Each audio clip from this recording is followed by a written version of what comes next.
मैथिली दुल्हन इसके मनमोहक गीत जरूर सुने। यदि अच्छा लगा तो चैनल सब्सक्राइब जरूर करें।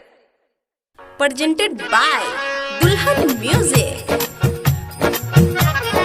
लौरू चढ़े बैया के सेट करा दूना, लौरू चढ़े बैया के सेट करा दूना। भोले बाबा हमरा जान से भेंट करा दूना, भोले बाबा हमरा जान से भेंट करा दूना, भेंट करा दूना।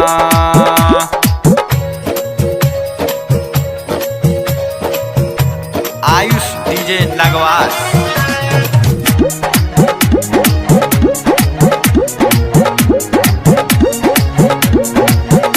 आयुष डीजे नगवास नगवास। आहा जे बाबा मिले बई दुनु कोई संगे एबई, आहा के मंदिर में जाके जल हमहू चढ़ेबई, जल हमहू चढ़ेबई।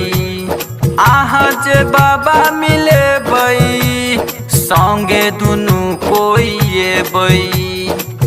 ही लगन में बाबा आहा जोगारी करा दूना, भोले बाबा हमरा जान से भेंट करा दूना, भोले बाबा हमरा जान से भेंट करा दूना, भोले बाबा हमरा जान से भेंट करा दूना, भेंट करा दूना।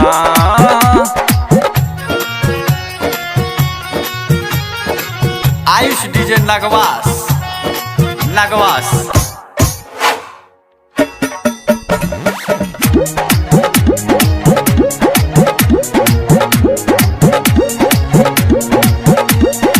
आहा के गुण बाबा के बई, आहा के नहीं भूले बई। पूरा जे सपना हेतई किलो के किलो चढ़े बई। आहा के गुण बाबा के बई, आहा के नहीं भूले बई। आशा लगलिए यहाँ पर सेट करा दूना, भोले बाबा हमरा जान से भेंट करा दूना, भोले बाबा हमरा जान से भेंट करा दूना, भेंट करा दूना।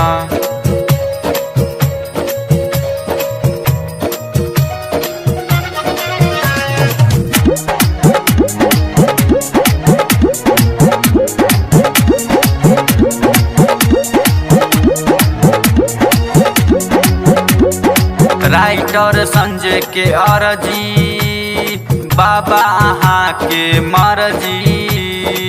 जानू के पापा बनतई बाबा हमर ससुर जी। संजय साधु के अर्जी बाबा आहा के मर्जी, बाबा आहा के मर्जी। छोटू दीवाना कहैया मौर चढ़ा दूना, छोटू दीवाना कहैया मौर चढ़ा दूना, भोले बाबा हमरा जान से भेंट करा दूना।